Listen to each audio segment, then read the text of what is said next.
xenophobia violence seems to be spreading among foreign nationals here. Everyone knows now South Africa in crisis in terms of foreign nationals. We are not enjoying the economy that we fought for with the white people for a very long time. So for now, if somebody feels that South Africans are xenophobic, fuck off, back to your country, that's all.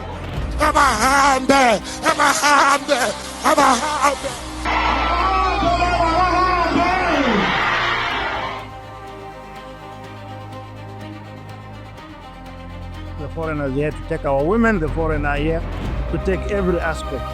If we fight back, what will happen? If you want to fight back, what will happen? You are not useless. So how long are we in this team remained actually foreigners despite being in this country for over 2 decades?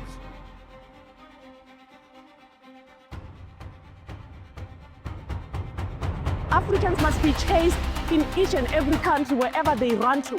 If they take us back to our countries, maybe it's going to get better because we end up dying. What is a Bambisane South Africa, no? Where is to Bambisane la? Enough is the clear message sent by these Zambian students in response to xenophobic violence in South Africa.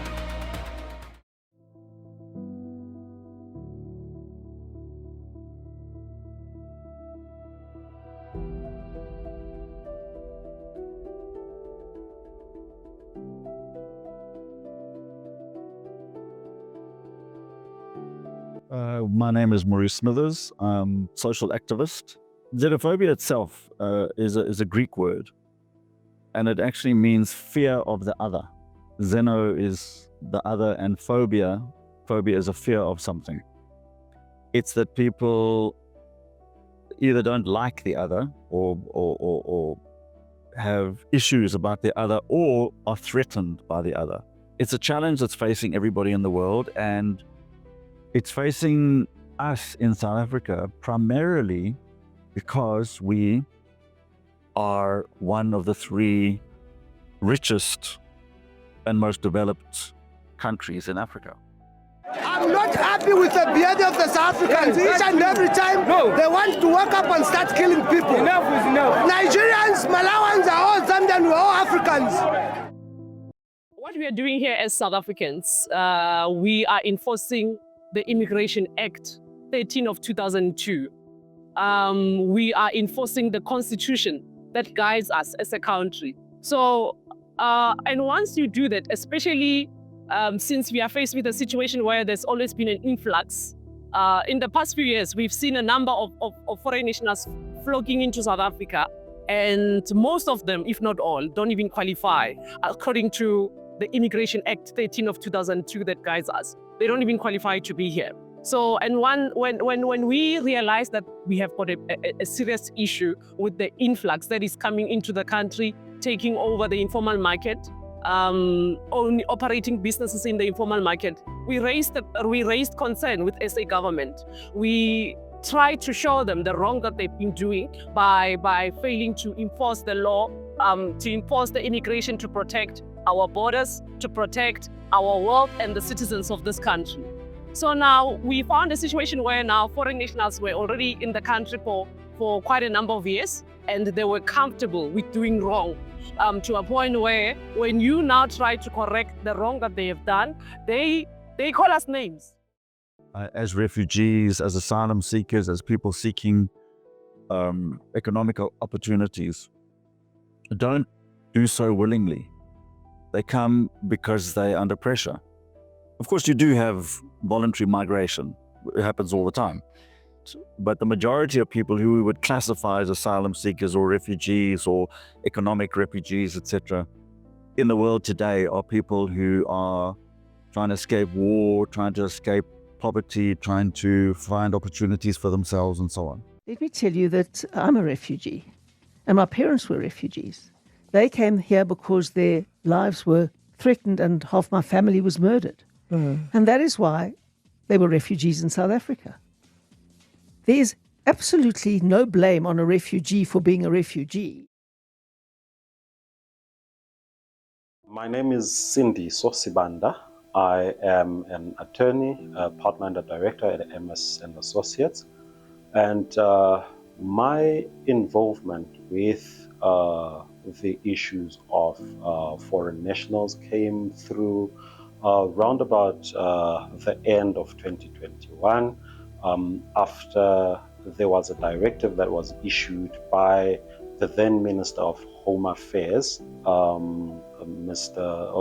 Aaron Motsoaledi, in relation to the cancellation of the ZEP permits, which were special dispensation permits that were provided to particularly Zimbabwean nationals living in South Africa in order to regularize themselves. And at that point in time, our challenge with regard to the litigation was that the minister had issued the directive and no consultation had been had with the affected parties.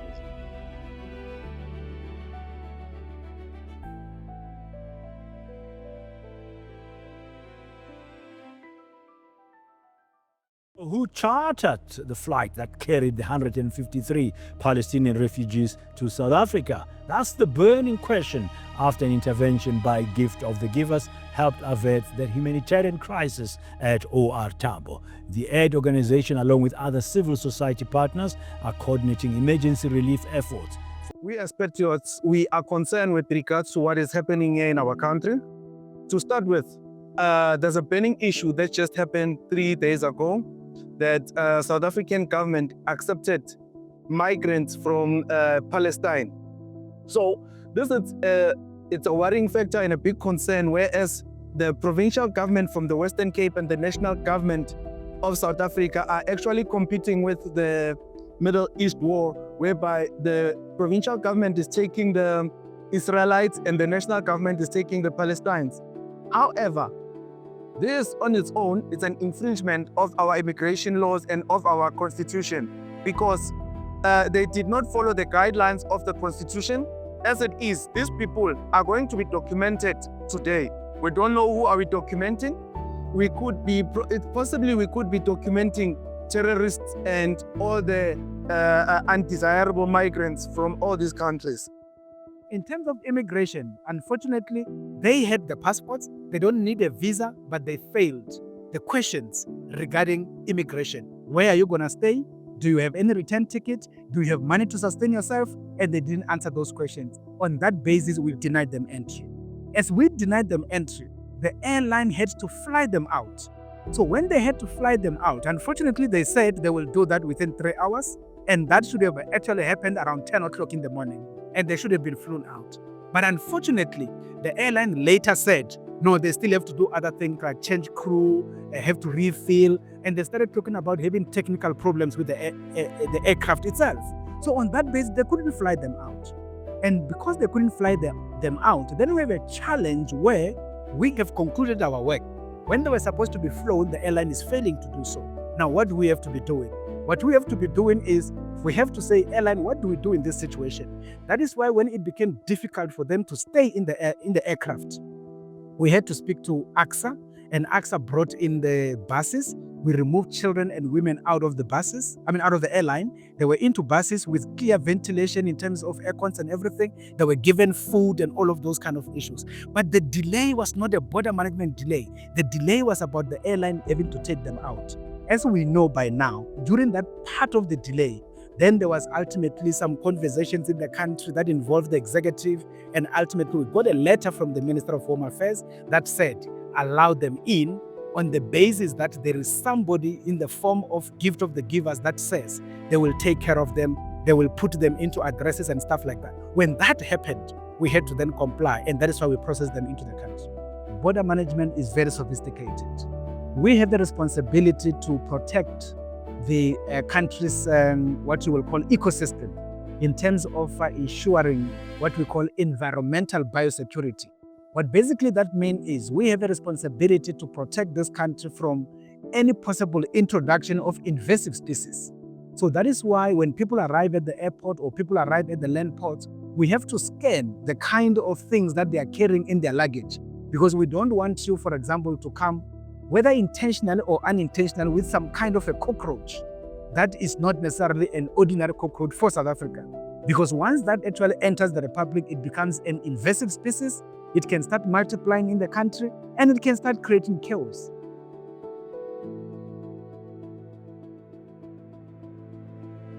We have to make sure that everybody who enters this country from a health point of view are healthy. There's nobody who's coming through with some kind of infectious disease that will end up actually being infecting South Africans and all. That is why we scan everybody. Your temperature must be at least below 3.7 downwards. Once it's 3.8, we have to stop you from entering. We have to take you to the clinic for further examination. And if it is indeed a concern, we have to get you quarantined and we'll have to take you to a medical facility. There's a lot of lack of information in the ground level, especially in our communities, more especially when it comes to who is an asylum seeker, who is a refugee, and who is an economic migrant, and what are the policies and the laws that are available to protect everyone in the country, including South Africans. We are seeing a lot of rhetoric sentiments that are currently taking place, more especially from the political parties, especially during the time of elections, where you will find that the political party leaders, they then go out there to electioneering at the expense or to scapegoat the migrants who are currently in the country.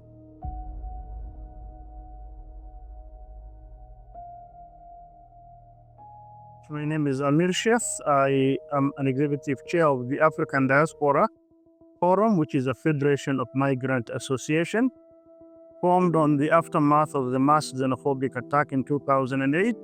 Now, the violation the migrant actually faced, or I as an individual faced, or the constituency will receive, firstly start from the documentation issues. Any person coming to South Africa at any port of entry is entitled to receive a Section 23 permit that will enable him to actually present himself in one of the 5 refugee reception centers if he is coming as an asylum seeker. But the unfortunate thing is that actually the last 15 years, those who have attained actually documentation were on their lowest and the rejection rate was on its highest. And the documentation is what actually makes you integrate into mainstream community. Without documentation, then you are rendered an illegal person and you are actually can easily be deported. So the biggest challenge a migrant of South Africa is that even those who are lucky and receive a Section 22 permit, for example, or a TRB permit, the backlog as it stands currently with the asylum seeker is over closer to 200,000. And as per former Minister of Home Affairs, Dr. Aaron Motsoaledi, he said with the capacity they had at that time to remove the backlog with that capacity, it will have even taken the Department of Home Affairs up to 67 years actually to clear. Operation Dudula leader Zandile Dabula walked the streets of Soweto with supporters and delivered letters directly to school principals. The message is clear. When the new academic year begins in January, undocumented migrant children should not be allowed to sit in South Africa's classrooms. We will not have undocumented illegal foreigners in our schools, in our public facilities.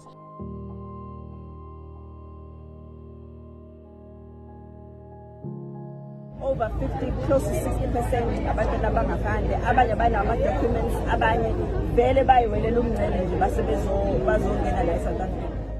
I can't go anywhere. South Africa is my country and African is Africa country. Some of the issues is the lack of the service delivery within the local municipality level, where we are seeing that quite a number of people will be fighting for the available scarce resources that are available. And when you look at the levels of high unemployment amongst the youth in South Africa, it also forms part of the contributing factors when you look at the whole geographical areas.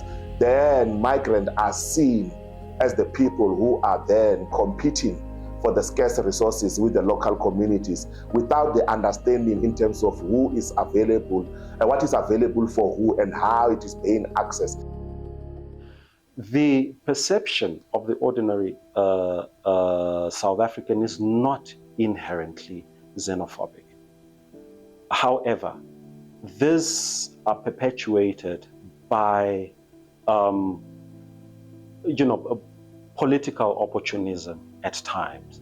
These are perpetuated by the lack of resources and the lack of jobs and so on and so forth, which then creates a situation of othering foreigners. And when they look at foreigners, they perceive foreigners as being competition in relation to the local formal jobs.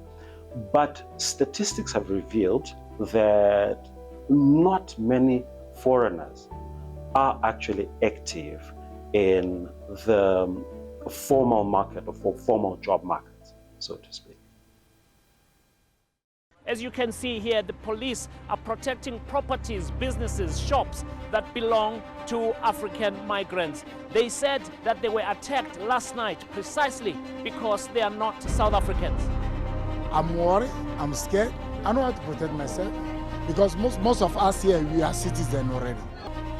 The foreigners here to take our women, the foreigner here to take every aspect. Everyone knows now South Africa in crisis in terms of foreign national.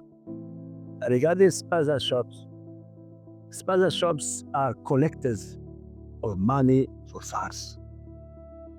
For sure, no one can buy goods to sell without paying VAT. We have 100,000 spaza in South Africa. 100 more or less that. 100 spaza, everyone collecting money from all South Africa and for SARS. Locals who are behind the rioting have said foreign nationals are taking their jobs and opportunities.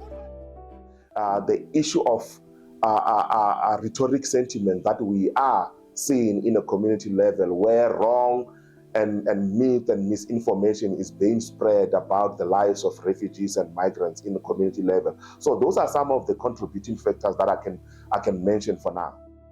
Well, there was a study that was done by Wits University, which showed that media is being used as a tool to instigate violence. Because, for instance, if a person is arrested for any criminal offense or alleged criminal offense, the use of nationality becomes a problem. Because crime is crime. The moment you say a Zimbabwean, a Nigerian has been arrested, it creates this perception that everyone who is of foreign origin is committing crime. Operation Dudula has been carrying out this campaign in different parts of the country. It was registered as a political party last year, and it says it wants all the 10 million undocumented migrants out of South African borders. But latest official statistics from 2022 show that there were nearly 4 million foreign nationals in total, regardless of legal status. So media is using that as a tool. Then the community will view or see migrants, everyone as criminal, without looking into the positive contributions that have been done, as was explaining by the migrant communities. We have seen how social media is being used to steer a conflict in our communities. It is not social media. The problem with social media is not regulated. People will post things that are not verified, lies, and the people, they do not verify as well. And this leads to attacks to innocent people. At least 5 people were killed, including 2 South Africans, since the violence began last week. So there is a lot of contestation on these issues, which then goes back to the issues of people taking the law into their own hands under the false belief that if they can remove migrants in the communities, quite a number of their needs will be served, which is not true. We still need the government that is capable to deliver quality services to all the people that are residing in our communities. Because I believe that when they do the budgeting in terms of the service delivery in communities, they should be informed by the statistics data that they receive from census. And they don't do the proper budgeting in terms of who is who in our communities and how much is needed to provide certain services. South Africans are enforcing the laws of the Republic in the absence of government. According to chapter 5, section 90 of the Constitution, it says if government is failing, citizens have got every right to take control and take charge and govern this country. That's what we are doing. The systematic actually xenophobia, extortion from law enforcement, extortion from thugs is actually also on its highest. The killing, actually, we share it because South Africa have got a crime rate. The number of the migrants that are killed in businesses is actually on its highest, but mostly do not go into mainstream. So in general, there is actually a lot.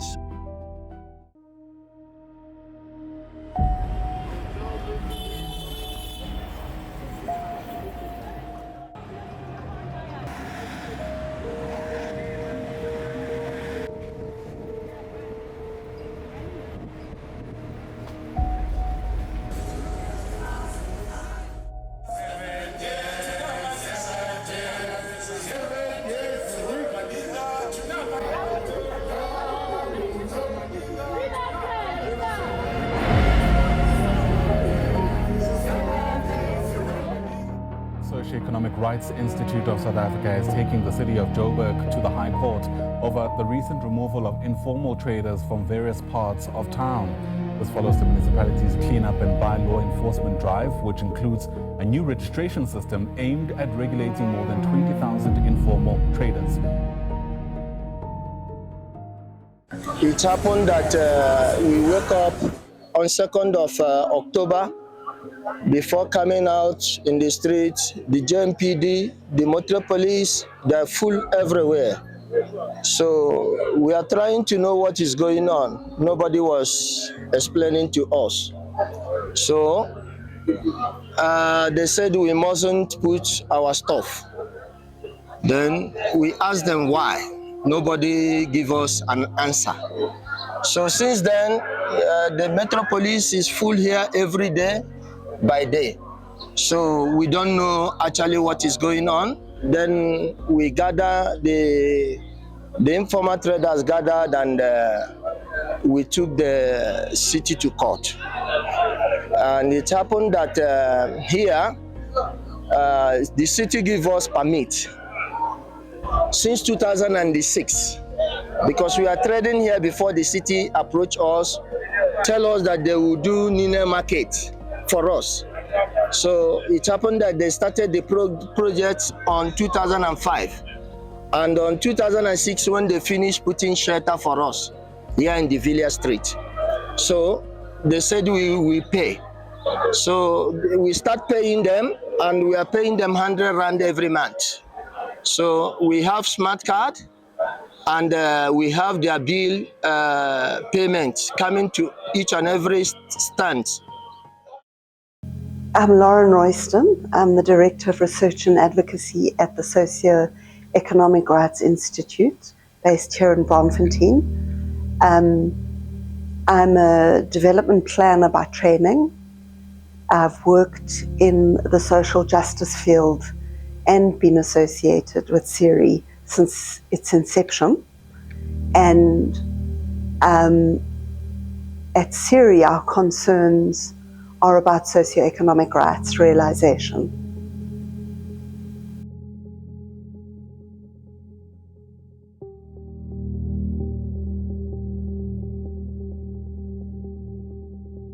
It's really important that the public understands that it's not SERI taking the state to court. It's the people we represent. And I think that's very important for the public to understand, and for the media.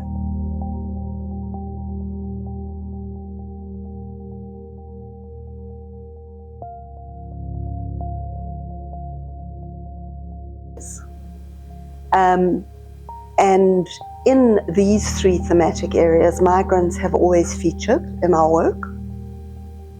We don't set out to represent migrants, but migrants are part of our client base.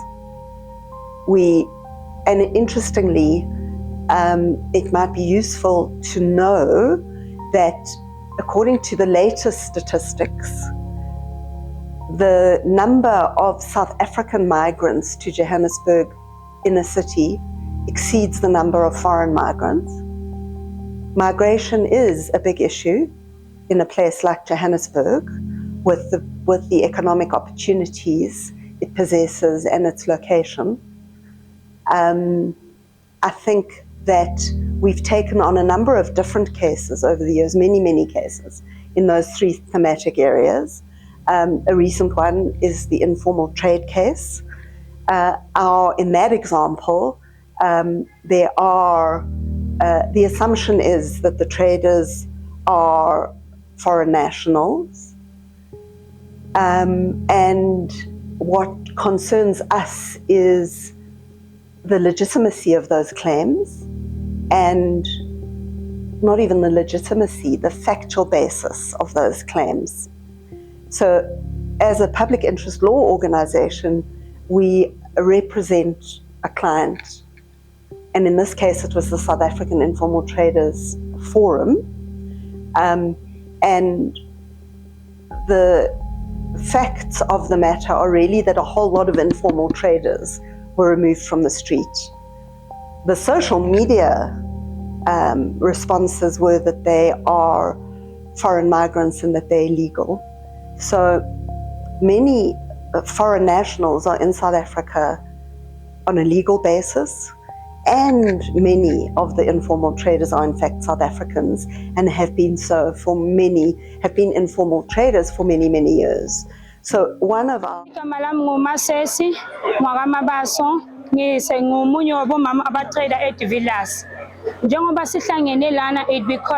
says more than a month Socio-Economic sithengisa khona ila sisebenza khona sisupporta khona umndeni wethu ikhalazo zethu sithi uma igovernment isisusa ithi senze njani siphile njani kanti ubuntu buphi bona they are getting a salary every month thina sifida abantwana bethu la. Is it a crime ufida abantwana umndeni wakho na? Is it a crime singabomama kumele siphile na? Kumele senze njani na abantu abamnyama? Ake nisitsheleni ukuthi government yethu sizolinda ama 350 350 ngeke kufundisele umntwana mawuthi uyabheka i350 ngeke ize isiwondle sidle the whole month. I350 ngeke isikhokhele irent. Manje manje sithathela la sifaka khona ipapa lethu la siletha isinkwa sethu etafuleni nithi siyephi siphile kuphi na? Niyabona ukuthi baningi abantu abalala emgwaqweni nithi nathi siphelele silala emgwaqweni nezingane na? What happened since the 2nd of October, the city of Joburg decided to close our market in De Villiers Street. They proceeded closing the surrounding places here, like your King George, your North Street, your Wanderers. They went to Plain Street. So they say there's no trading that is allowed on the street. And what they've been saying, they are saying we are illegally trading on the street, and we are against that because of we've been paying them rentals since 2005. The case that went to court the week before last was very similar on the facts to the 2013-2014 case. People had been removed from De Villiers Street without following legal process. The Businesses Act sets out what's required, as does the city's policy. So that was the basis of our application to the court. When we got to court, the judge ordered that we needed to engage with each other, try and reach a settlement. So he didn't hear the facts of our case. And we think the facts are very clear because we've already had a constitutional court ruling declaring the kind of removal that occurred recently in October to be unconstitutional. But in this particular case, the judge said that we needed to engage with each other and that our clients needed to present themselves for registration verification and site allocation. Now, our clients have wanted that process of registration, verification, and site allocation, and have no problems with that at all. And in fact, it was part of the case in 2013, 2014, and it's contained in the city's policy. It's just never happened. Our clients, many of them, have permits from a previous policy framework, and they are willing to be registered again, re-registered, verified, and allocated sites. Their biggest concern was that the nature of their removal from De Villiers Street was unlawful, and they wanted to be returned to their trading sites because it's how they make a living. They haven't made a living for these many weeks that have passed, and they have presented themselves for registration and verification. So what the order requires is that process. It's got time frames. The 18th, which was the day before yesterday, was the deadline for that process, and if the parties fail to reach agreement, then they'll enter into mediation. And then finally, the judgment provides for review, which means that the parties go back to court, and there's the possibility or the option of judicial review if they don't come to agreement through the mediation process. Firstly, I would like to correct you. We did not remove traders from the trading spot. What happened on the 2nd and the 5th of October was that JMPD visited De Villiers Street in the inner city to enforce the bylaws. They arrived there around 4 a.m. No traders were there. When they arrived, JMPD informed them to say, if you are here to trade, there are bylaws that you must comply with. You must not trade on pavement. You must not trade in a position wherein you are going to block the road or you are going to block the vehicle to move.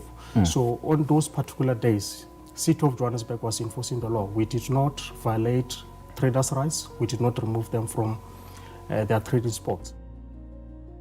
The city has a strong case, and we believe that the proposals that we presented to SERI, which the judge also requested that we submit to him, are likely to form part of the judgment because they are fair, they're genuine, and the intention is really, firstly, to ensure that we strengthen informal trading by ensuring that it's in the right places, in safe places, in designated areas, so that the city can give them the support through its programs, and whoever is legitimately there can then be registered and be issued with a smart card. I'm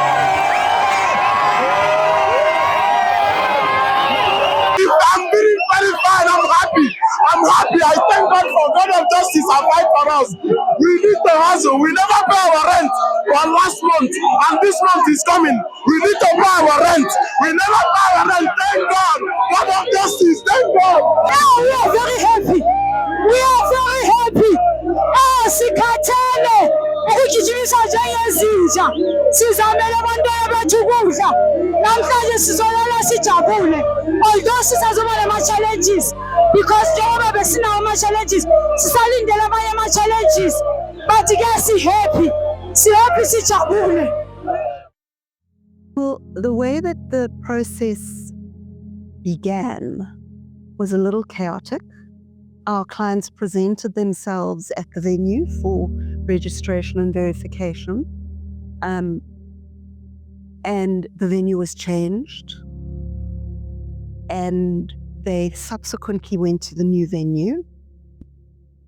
The city had problems with SERI as the legal representatives being at the new venue and asked us not to go inside. So we are doing our best to honor the spirit of the order.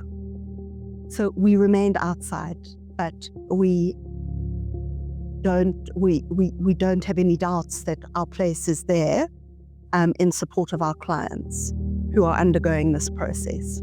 It's also very important for us to observe and monitor the process in order to see if the process is fair, in order to be able to take any issues that arise to the mediation process. We haven't reached that point yet, so it remains to be seen. My concern is the economic part of the Immigration Act, where undesirable foreign nationals are taking the informal market. Places like your Dragon City and your China City, we are attracting undesirable investors because of China City does not create jobs. China City, it's not a proper investment for our country. As it is, the stats came out this morning that in the third quarter, South African economy is doing better. For me, it's not doing better. From 33.2% to 31.9%, that's a growth of 1.3%. That is nothing as to compare to what we are expecting. We are still above the 30% unemployment rate in South Africa. So, however, the economy is not growing. We are not xenophobic, just like they are labeling us. These girls who are sleeping with foreigners, they must never think they're going to control us. This is our country. We fought with the white people for a very, very long time with the white people. So all of them, they must go. When 188,000 documented migrants have to pack up and leave, and we realized that it would have far-reaching implications, and we thought, I think it is best that we take that initiative on. One of the key issues at that point in time that we sought in court was, firstly, let's get consultation, let's get public consultation between the people who are actually affected. Let us find whether there's an initiative that is different, that is less restrictive on the migrants, that will enable the migrants either to continue to live here officially with their documents. And remember, and I still emphasize that these were documented migrants. We're not talking about undocumented migrants. Many foreign nationals struggle with finding stable employment. And in this case, we're obviously referring to the formal employment. And as such, what they then do is they then go into securing the informal sort of work where they engage in trade, or whatever kind of trade that they are involved in. And one of the reasons, obviously, why they struggle is because employers particularly avoid hiring foreigners due to issues of documentation, and obviously they are quite reluctant to hire foreign nationals because of compliance issues. And that in effect, what it then does is it affects foreigners in that they are exposed to issues of harassment.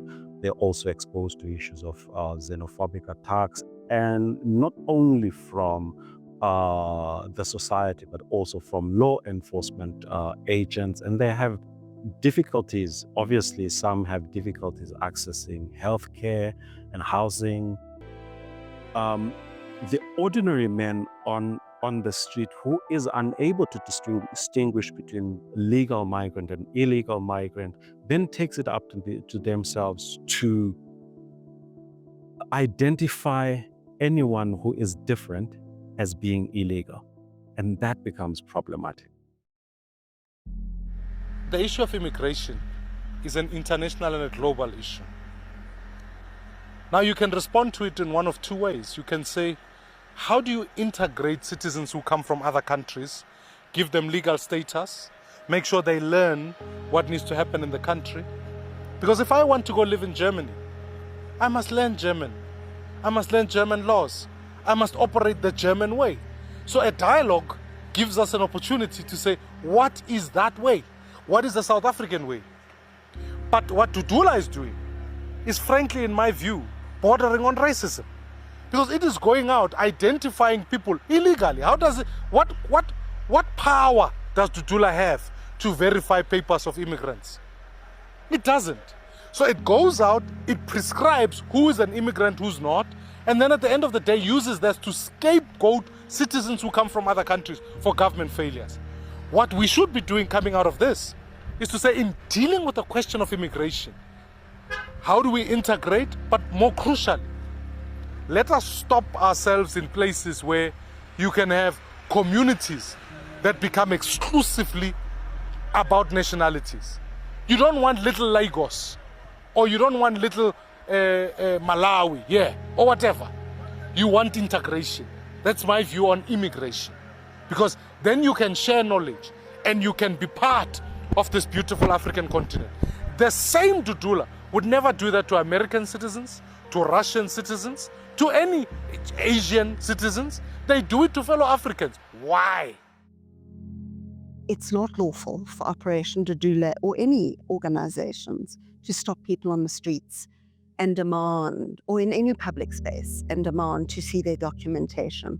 That is something that only immigration services and law enforcement are permitted to do. And even those actions of law enforcement and immigration officials are limited. You can't go to somebody's private home, their place of work, their place of business, their school, and demand that documentation. It can only be in a public place, and it can only be on what the judgment terms reasonable suspicion. So it's a very important judgment, because it should bring to an end the Operation Dudula's actions at schools, at clinics, on the streets where people are trading, at places of business, and in residences, places, homes in the inner city, for example, which is where we do a lot of work.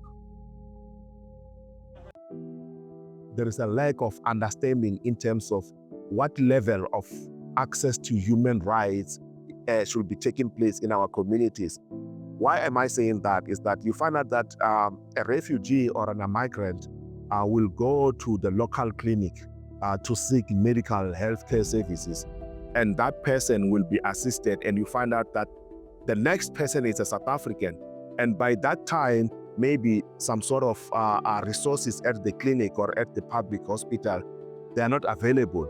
And then there is the issue of, why should the migrant get services before me as a local citizen? It's 8 o'clock in the morning, and members of Operation Dudula guard the Jeep clinic entrance to stop foreign nationals from getting inside. This Malawian woman, who wants to be known as Pretty, brought her 6-month-old baby for mandatory immunization, but was turned away. Sibingelele igama uskillikithi skills iqili yaba amaziyo bathi untshebe dume ngokushaya ama-jokes bafethu into eningi, kodwa-ke into engidume ngayo kakhulu uku-uplifta i-community lesiphila kuyona, sikwazi ukushare amathuba, sikwazi ukuthi siyibone indlela yaphambili. Ukuba khona kwama-foreign nationals angeke ngikubeke njengento embi, because akhona ama-advantages akhona esiwabonayo, abuye abe khona ama-disadvantages, just like any other person okhona ezweni, whether owala eMzansi noma kuyena umuntu wala eMzansi, kuba khona okuhle, kuba khona nokubi, yabona nazalo. So kuba khona kwabo ama-foreign nationals ngiyibona njengendlela yokuthi kwathina indlela yokuthi sicoshe iskill from bona abafowethu labo, yabona. Ngiyacabanga ukuthi wena zalo i-concern enkulu ihambiselana nawo wonke umuntu okhona lana mfowethu, ukuthi okay, kune-issue ekhona enkulu la ukuthi kunento edumile ukuthi ama-foreign nationals bona bathuthukisa indaba zama-drugs. That is one, yabo. Ama-drugs lawa athuthukiswa nje, athengiselwa ama-South African nationals as well, yabo. Kodwa athengiswa ama-foreign nationals, abuye aqashe kwathina as ama-South African nationals to even sell it to our own people, yabona nazana. So i-frustration iba khona lapho, because i-drug one into ebulala i-society. singakayi kude nje mfowethu, because now umntwana endlini uyahlala naye, umntwana ukhule right, make hambe esikoleni afika athengiselwe lento, ayibheme lento, afika abe corrupt laphana phambili, make buya la ubuya yena right, kodwa ngaphandle uba isilwane due to indaba yama-drugs. Ubuye kube nobugebengu zalo, ubugebengu kakhulu mfowethu lapha eGoli, edrobheni, eJozi lapha. Kunehemhem elikhona lokuthi abafowethu abangaphandle ibona babamba inkunzi lapha. Kuthiwa ziyakhama-ke leza inkunzi. Kuthiwa leza inkunzi mfowethu zikhama mfowethu, mawuthi uyaphakama zitshayisa isu. Ngathi ayibona into ekanje wena zana. Noma le ndaba bafowethu serious kodwa kuyahlekwa noma ushoniwe mfowethu zana yabo. And then okunye mfowethu ama-frustrations alapho, because I believe lezo zinto zenziwa abantu ukuthi abazanga ngokusemthethweni. So that is why iba yi-concern. Hayi ukuthi wonke umuntu oyi-foreign national udayisa lezo zinto. I believe abantu abaze ngokomthetho abakwenzi lokho because bayazi ingcindezi esingaphansi kwayo ukuthi ukanjani. Kodwa-ke le genge eze mangobe mfowethu ayasibulala mntaka kodwa isibulalela iy'ngane. Njayibona human trafficking kuningi zana. Bani bathola amagama abo bafowethu nositshela sibavakashele. According to the authorities, the vehicle that was transporting the drugs was on its way to Johannesburg from Zambia. The Northwest Community Safety MEC Vessels Murweng has described this as one of the major drug busts in the province. I doubt ukuthi i-remorse bakhona because siyabona ama-shows mabe lokhu ama-show la singeswaba lamagama la agcina kakhulu ebantwini abathengisa ama-drugs. Moza i-response yabo labo bantu. Umuntu there's no remorse uzokutshela ukuthi usuke ezamela umndeni wakhe or usuke ezamela iy'ngane zakhe, uyangithola. So in a way bona bathi hustle mabeyibeka. Kushuthi bayahasila. But manje ukuhasila kwabo kubulala thina. Yinto esibulalayo ukuthi mfowethu asali ukuthi umuntu akahasile. Kodwa manje uma uzohasila ngento ebulalayo lapho uyasibulala kwathina. Angifuni nje ukuthi ngihlale kuyo kakhulu ngoba manje kukhona abanye abafowethu abayenza kahle ethi ngikwezele example. Abafowethu bayishaya imoto, kunabafowethu abakwazi ukukhenika imoto abaphuma emazweni. Ubona ukuthi yazini mangingathatha umdudu lapha elokishini umdudu uzongibulalela i-engine.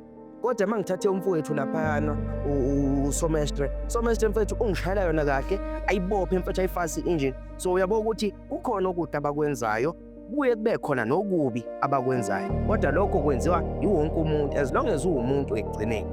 Uyayibona? Ilapho sana.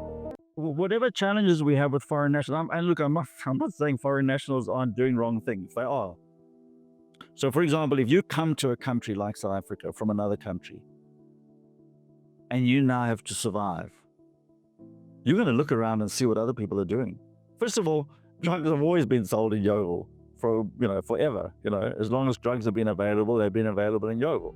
But from 1978, 79. Yeovil suddenly became the trendiest night spot in Joburg. Okay, 78, 79. Deep in the apartheid years. No Nigerians around. Okay? And drugs were being sold along Rocky Street. Particularly on the corner of Rocky and Raymond Street. When the Nigerians came, they found people selling drugs in Yeovil. The tensions that we're having are constructed by people who generally want to advance narratives of their own, and they seek to benefit from the division of the people on the ground. From the big brother to all the young brothers in Africa, go back and fix Africa. We want to support you, but we cannot support you if you are scattered and became international orphans like you are. Go and build your countries. We'll support you from where we are, and we will make sure that Mother Africa rises again. Only if you take the first step, we will support you in that.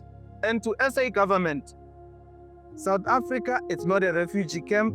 South Africa is not a dump site.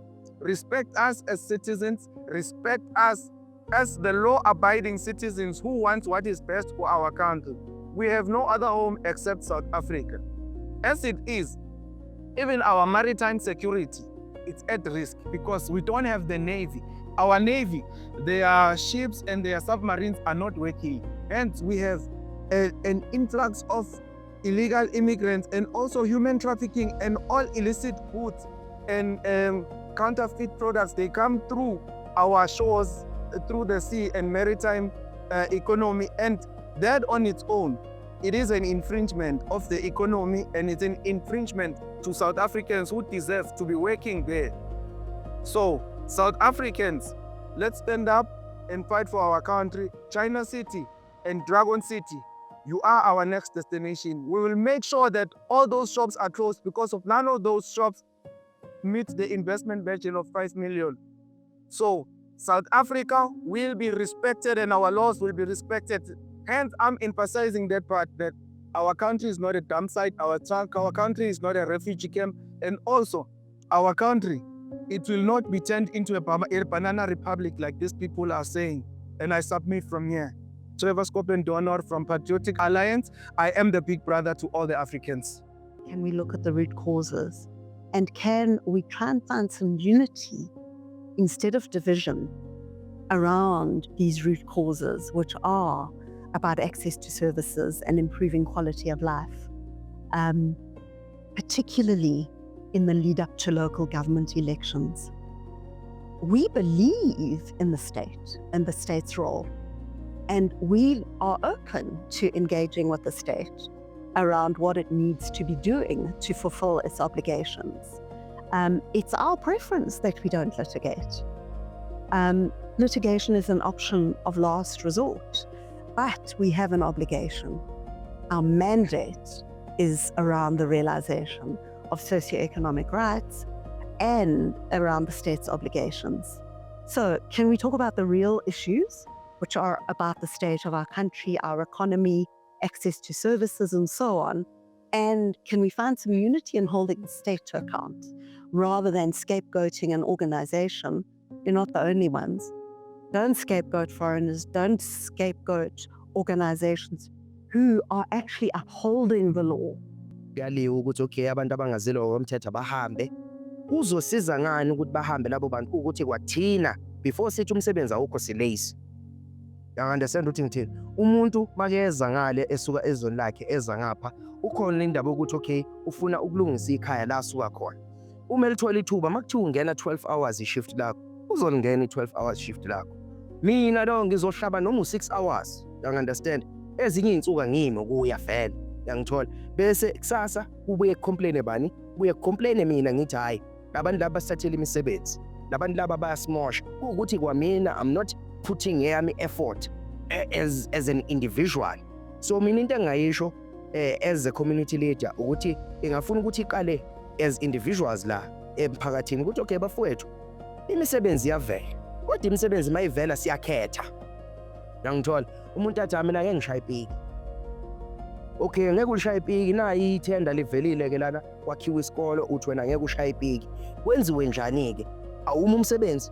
Make fika umfowethu ethi hayi mina ngalishaya ipiki, asingabi nomona ngalokho. It's either nathi sishaya ipiki noma selishaya. And if asazi ukuthi uma singalishaya ipiki angeke sikwazi ukuya phambili. And for the local communities is to understand, why are migrants in our communities? It's because in South Africa we don't have refugee camps. And we have what we call a constitution that protects everyone. And when you talk about protect everyone, everyone is not only referring to South Africans. Everyone is referring to each and every living human being in our communities. And again, the other message is we should all read the pieces of legislation in South Africa when it comes to issues of migration. And we should also respect the laws of this country. From the foreign nationals, from the local communities, we should make sure that we live and we abide by the Constitution. We live and we abide by the pieces of legislation that governs this country. Having done so, we should be able to achieve social cohesion and peaceful coexistence in our communities. Peaceful coexistence is possible in our communities only if we can take upon ourselves to understand who are the people we are living with in our communities. And when I say who are the people we are living with in our community, I'm not just talking about local understanding migrants. I'm also referring to migrants understanding the local community context in terms of how is this community comprised of and how are they surviving and what are the setup in those communities. Because you can't get to a community and you want to live in that community without understanding its dynamics. And when you have understood its dynamics, you are able to also integrate and understand how this community lives. It's time to build Africa. Time for running is up. This thing where in Africa you see African migrants flocking to countries where they think or feel that the economy is doing better and don't even want to face their own government must come to a stop.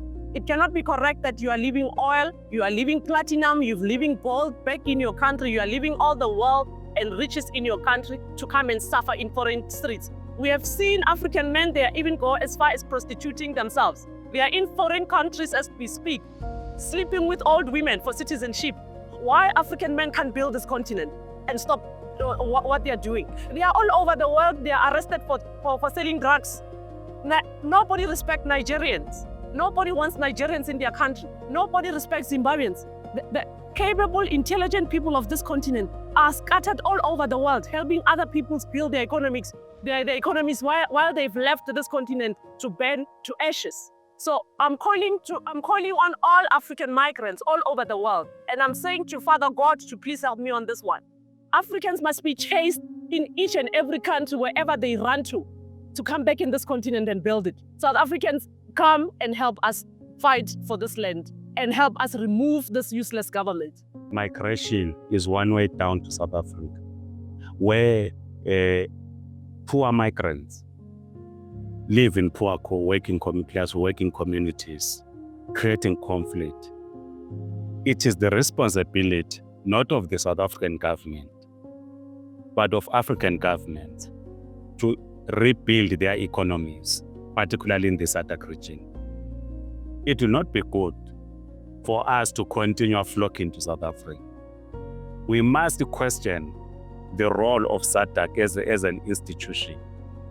What are the issues that they are discussing in as far as the industrialization of their countries, so that you don't have this mass migration to South Africa, which then results in conflicts.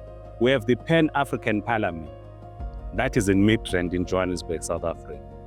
What are the issues that they are discussing? Because members of parliament from all over Africa, they converge in Migrants, and they clearly understand the conflicts which are happening in this country as a result of competition by poor people who are of migrant communities and the local South Africans, which leads to outbreak.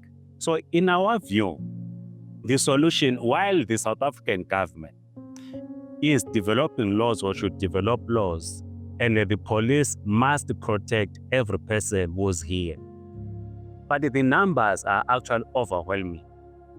There is now need for us to focus on the policy of South Africa to say the South African government should not endorse fraudulent elections across the African continent. We saw what happened in Mozambique. We see what is happening in Tanzania. And the African Union and SADC, they are turning a blind eye to these realities. If Tanzania cannot rebuild its economy because the government does not enjoy the mandate of its own people, so our people flock to South Africa, and then we know what is going to happen. Currently in Zimbabwe, we are dealing with a government that now wants to extend the lifespan of the presidential term limit from 2028 and beyond. And of course, SADC will say it is Zimbabwe as a sovereign country. It will not do anything. And the majority of young people in Zimbabwe will flock to South Africa, creating problems. So we are saying that South Africa must lead in ensuring that the whole of SADC, the rest of the African continent, is industrialized. This should happen by putting pressure on these governments, because we have seen that the South African government is only paying attention to the victims. When you are arresting migrants, you are deporting them, you are attacking the victims. You are not focusing on the push factors. The push factors are the conflicts like we have in the Democratic Republic of Congo. That war must end. The economic mismanagement in these different African countries, these are push factors which these international institutions like SADC, ECOWAS must deal with.